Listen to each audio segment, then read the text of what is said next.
Module 2। तो ये module में हम लोग बात करने वाले हैं एडवांस टेक्निकल एनालिसिस की, जिसके बारे में बहुत कम लोगों को पता होता है या बहुत कम लोग यूज़ करते हैं। तो the very first lecture of this particular module is advanced support and resistance. Basically ऐसा सपोर्ट और रेजिस्टेंस जो आपके चार्ट पे होता है बट आपको नहीं पता होता है।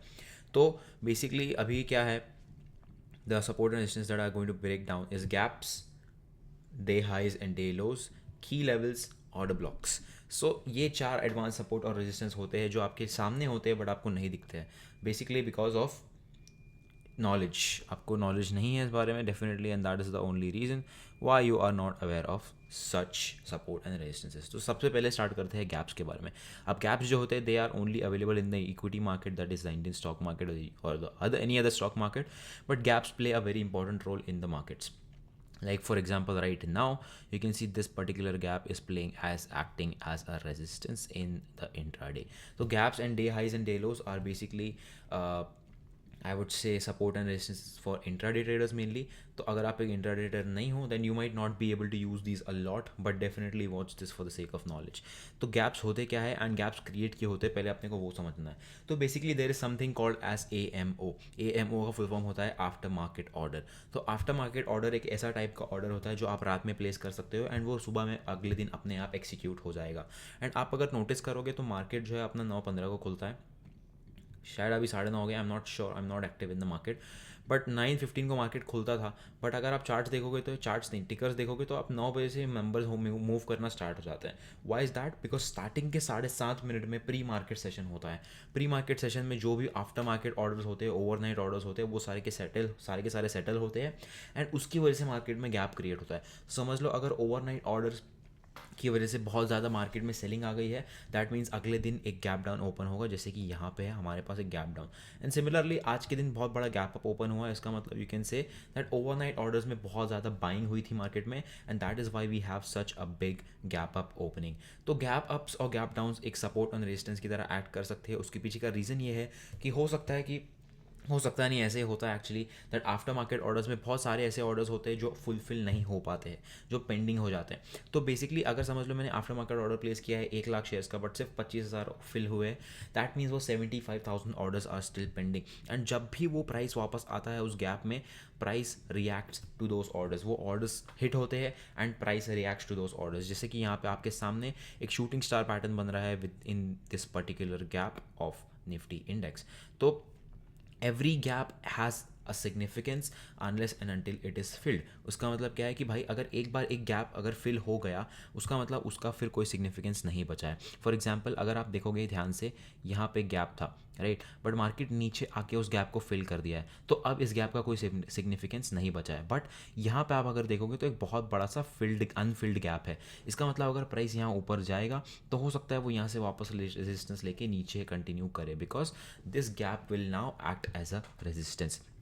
सिमिलरली अगर आप हम छोटे टाइम फ्रेम पे जाते हैं तो यहाँ पे गैप अप है. इसका मतलब this gap can act as a support region for the market अगर मार्केट यहाँ नीचे आता है. तो let me show you some more examples. तो यहाँ पे if you see there was a small gap down opening, this is the gap. Market यहाँ पे ओपन हुआ, मार्केट ऊपर गया, यहाँ से रेजिस्टेंस लिया and then it came down again. यहाँ पे एक छोटा सा गैप क्रिएट हुआ था, मार्केट यहाँ से नीचे गया, ऊपर गया अगले दिन एंड यहाँ से रेजिस्टेंस लेके फिर से नीचे आ गया. तो basically gap is a advance support and resistance that is existing on your chart, but unfortunately you are not able to see it. So I hope ये आपको समझ में आ गया होगा कि how are gaps taken, how gaps are formed. यहाँ पे यार एक बहुत अच्छा ट्रेड है, but unfortunately I am not active, so I am not gonna trade that. But usually I would definitely, अगर मैं एक्टिव होता तो I would definitely trade this particular shooting star pattern. This is a really really nice. Anyways, so starting off with the other type of support and resistance that is there on your chart but you are not able to see it, which is basically day high and day low. तो day high होता है and day low होता है, वहाँ से there are major reversals in the market. Let me show you an example. Okay, तो यहाँ पे if you see, if I draw a horizontal line over here, if you see on this particular day on 12th of May, this was the day low of this particular day. ठीक है, market यहाँ पे गया 15,738 से reverse हो गया ऊपर की तरफ एंड देन अगले दिन you can see what happened, price नीचे आया, एग्जैक्ट सेम लेवल पे से सपोर्ट लेके वापस ऊपर चलेगा. इसके पीछे का लॉजिक क्या है, इसके पीछे का रीज़न क्या है? Reason is simple. Reason is that अगर एक ऐसा लेवल है जहाँ से मार्केट ने पूरा का पूरा डायरेक्शन ही चेंज कर लिया, यहाँ से पूरा का पूरा रिवर्सल ही आ गया, दैट मीन्स वहाँ पे बहुत ज़्यादा स्ट्रॉन्ग बायर्स या सेलर्स प्रेजेंट है, and that is the reason अगले दिन this level acts as a strong support and resistance. तो यहाँ पे इफ यू कैन सी, यहाँ पे डे लो बन गया, right now this has importance. Gap की तरह ये प्रीटी मच एक बार अगर ये फिल हो गया, एक बार अगर ये टच हो गया या ब्रेक हो गया, इसका इंपॉर्टेंस खत्म हो जाता है. तो the importance is only for the next 1 or 2 days. तो यहाँ पे कैन सी प्राइस ऊपर गया, price came back down, touched this key level and then it reversed. Similarly day high भी एक resistance की तरह act करता है. Like for example over here, let me check. Okay, so over here this is 9th May, this is 10th May. So if I draw a line on the high of 9th May, you can see exactly what happened. Price went higher on 9th May, अगले दिन price exactly उस day high से resistance लेके नीचे गया. तो this is another example in front of you of day high and day low. तो this is what I am talking about. Again day high and day low, why do they act as strong support and resistance? The answer is simple, because अगर एक ऐसा level है जहाँ से market ने complete direction change किया, वहाँ पे उसका मतलब वहाँ पे बहुत ज़्यादा strong buyers and sellers present है, and which basically means that वहाँ से एक और रिवर्सल हो सकता है. So this is basically the idea behind gaps. अब हम लोग बात करेंगे ऑर्डर ब्लॉक्स के बारे में. Order blocks is a concept that works very well in the crypto market, and it is not going to work in the near future. Pretty much I personally believe so, and उसके पीछे का भी logic मैं आपको बताऊंगा. तो basically order blocks होते क्या है? Order block is basically a block of order जो कि बैठा हुआ है, वेट कर रहा है फिल होने का, and as soon as the price comes near to that order block, it reacts instantly, because वहाँ पे बहुत सारे ऑर्डर्स पेंडिंग है. For example, let me give you an example. ठीक है, तो ऑर्डर ब्लॉक सबसे पहले मार्क कैसे करते हैं? ऑर्डर ब्लॉक मार्क करने का एक बहुत सिंपल सा तरीका है. आपको बस क्या करना है, all you have to do is find a huge move. ठीक है, ह्यूज मूव, बिकॉज अगर एक बहुत एकदम सीधी सी बात है, अगर एक बहुत ह्यूज मूव आया है, इसका मतलब उसके पहले बहुत बड़ा बाइंग ऑर्डर प्लेस किया गया था, एंड उस बाइंग ऑर्डर की वजह से ये ह्यूज मूव आया है, या सेल ऑर्डर की वजह से सेलिंग मूव आया है. तो एक आपको एक ह्यूज मूव ढूंढना है, लाइक दिस पर्टिकुलर मूव. तो इस मूव का ओरिजिन क्या है? इस मूव का ओरिजिन है ये रेड कैंडल. इस रेड कैंडल के बाद से ये जो मूव है वो स्टार्ट हुआ है. I am just going to extend it, right.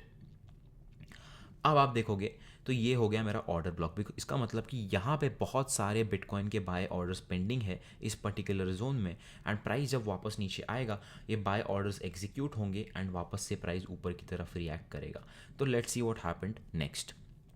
And exactly you can see the price came down to this order block, it reacted to it, and the price went back up.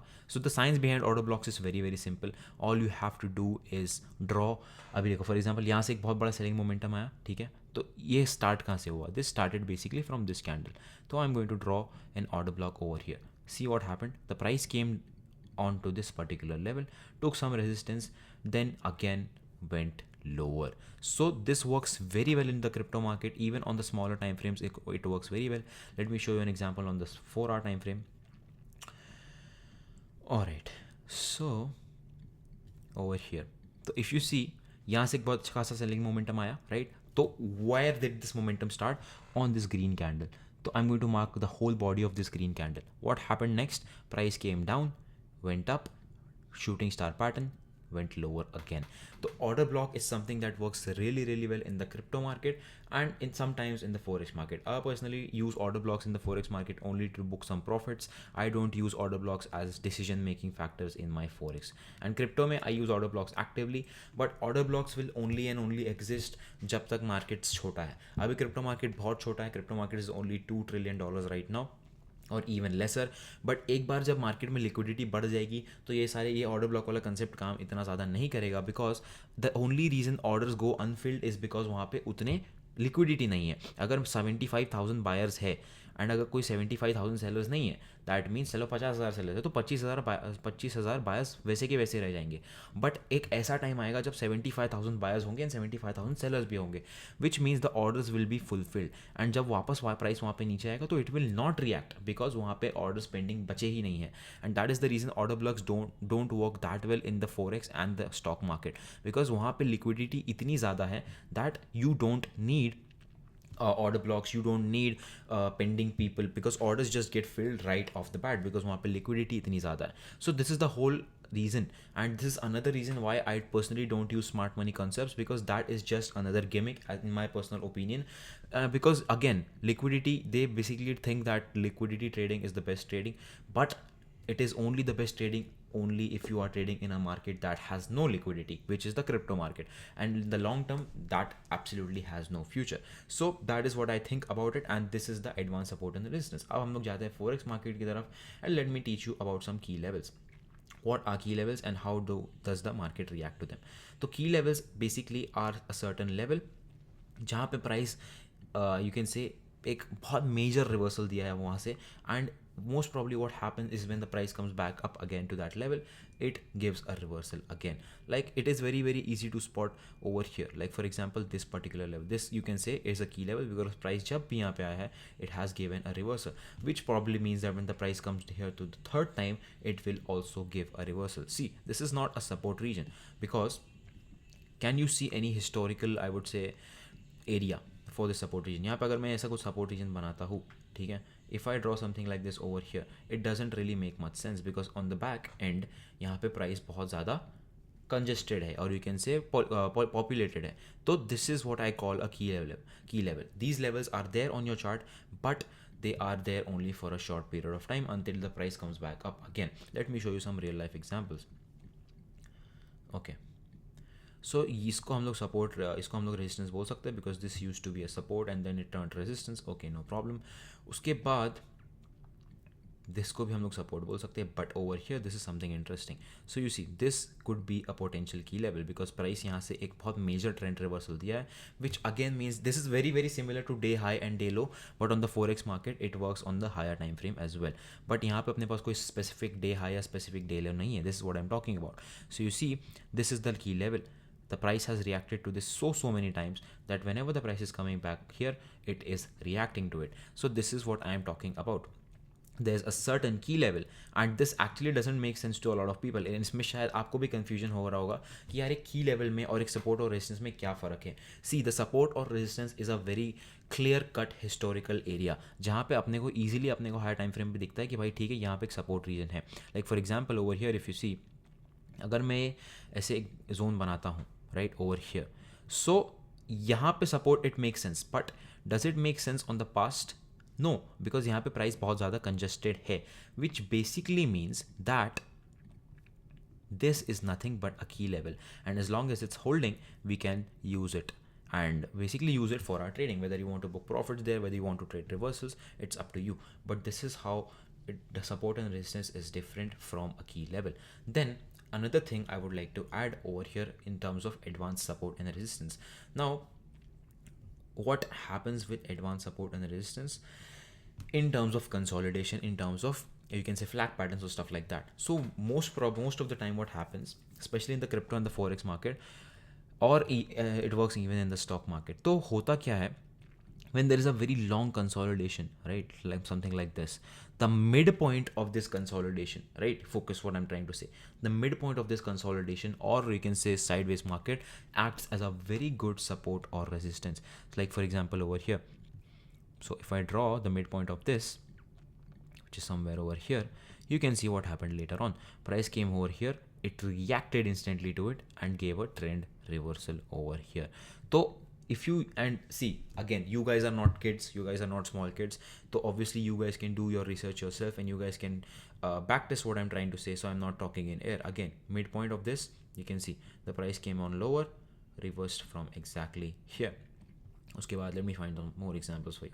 Again, I'm not doing this from a presentation, I'm not doing this from like full on PPT and stuff like that, because I absolutely hate that and I believe in practical charts. So you can see again, key level, consolidation ka midpoint, price came up, came down, reversed exactly from there. So this is what I'm talking about, that consolidation, agar ek bahut acha lamba consolidation hai, then in the near future the midpoint of that consolidation, or you can see the 50% of that consolidation, acts as a very strong support and resistance. So this is pretty much all that you need in terms of advanced support and resistance, and in order to mark out key levels. Again, in GBP odd, you can say that this is again a key level. How? Because the historical chart doesn't make any sense, the support region doesn't make any sense. But yeah, okay, in this case it might, because this was a, I would say if you extend this, this was a like a inverted head and shoulders pattern. So okay, my bad. This is a support and resistance chart. But I hope you guys get the point. Abhi dekho again.